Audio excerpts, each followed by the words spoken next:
Hello there, it's Leanne Oaten here from leanneoaten.com. I am a holistic adrenal health and empowerment specialist for women to help them to get into action mode when there's something in their life that isn't working, whether it's exhaustion from adrenal issues or their food and body issues, their marriage, or their business. So I am the queen of helping you to shift every corner that needs shifting.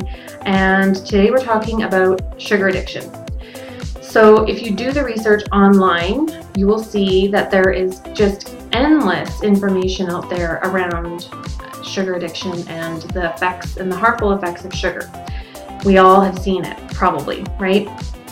And there is countless resources around books and different things around, getting a handle on this. And it's something for me that I have been working on for many, many, many years.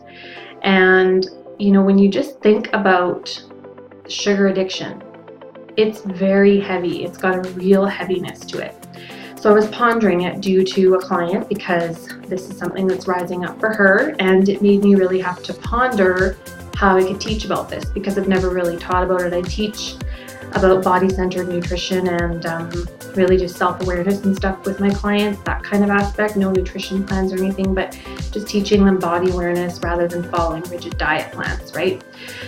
So I was looking at this and going, how can I make this so it's not so heavy? Because what she said was, this is going to be really, really tough. It's going to be hard. It's going to be a long haul kind of thing.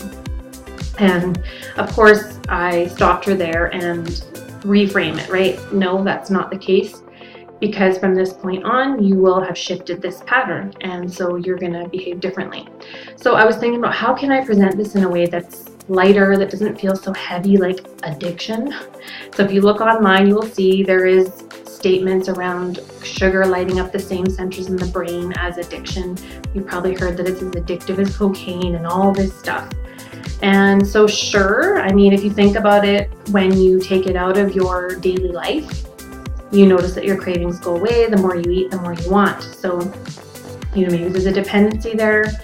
There's some science behind it that says that yes, that's possible.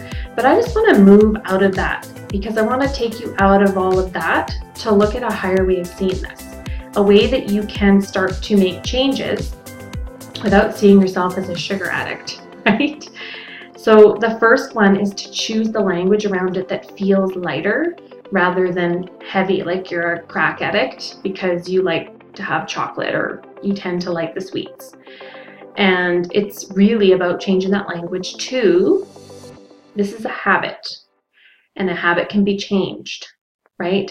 When it is something that you're not aware of, then, that's a little bit of a different thing, right? So once you're aware of something, it's no longer a habit, an unconscious habit, it's a choice.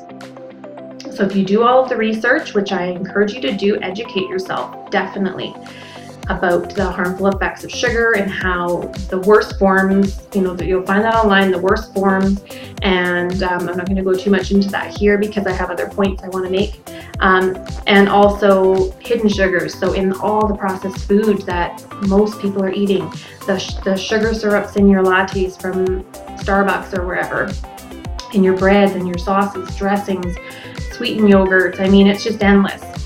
So again, there's tons of information online about that aspect, but what I want to leave you with is once you've educated yourself, and we're talking about this here while I'm talking to you, that once you are aware of the habit though, then it's no longer a habit because you're conscious of it. Habits are usually unconscious.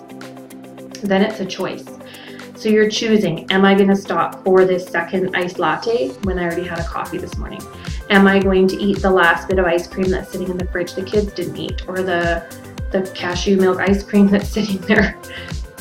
Yeah. Chocolate almonds, should I buy these? Because dark chocolate almonds are like my crack. They're so good, right? Is really being conscious of when I'm bringing them in the house, how much, maybe just buying like a small handful when I feel like having it, and really just being conscious. I generally don't have crap foods in my cupboards, very rarely. Sometimes the kids have something that they want. But I know the things that I can't have in the house in large quantities. So you need to know that for yourself. So it is a habit until there's conscious energy on it. And then once there's consciousness shined on it, then it's no longer a habit, it's a choice. So I want to leave you with that. Number 2 is to become more self-aware. So when you're reaching for the handful of chocolate chips, the last bit of ice cream in the freezer, whatever it may be, ask yourself if, is this really something that I want?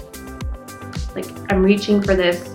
It's almost like a habit. It's there, and yeah, it's kind of good. I could maybe eat it. I'm not really hungry, kind of hungry, just maybe I'm bored, or I'm kind of floating or drifting or avoiding something that I'm putting off, or wasting time, basically delaying something, whatever it may be. It could be boredom, sadness, feeling disconnected, maybe from your partner, from your children, from anyone. So asking yourself, before you just habitually go for that, ask yourself, do I really want this? Just because it's here, that doesn't mean I have to eat it, right? So number 2 is developing self-awareness. Number 3 is there something else that I can do? Maybe it's having a big thing of water nearby. Like, I always have this bowl near me. Am I thirsty? Do I need to go move my body? Do I need to take a break from work and go do something that's more going to fill me up in a different way? Do I need to get out in nature? Do I need to have a discussion? Do I need to implement something into my life? Do I need to make that phone call or take care of the task that's in the back of my mind that maybe I'm wanting a distraction from? So asking yourself, what is it? Like, is there something else I can do instead? So those are my 3 tips to help you with your sugar habit. I hope this is helpful. Leave me a comment below and let me know what you took from this. And of course, subscribe so you never miss a video. I'll talk with you again really soon. Bye for now.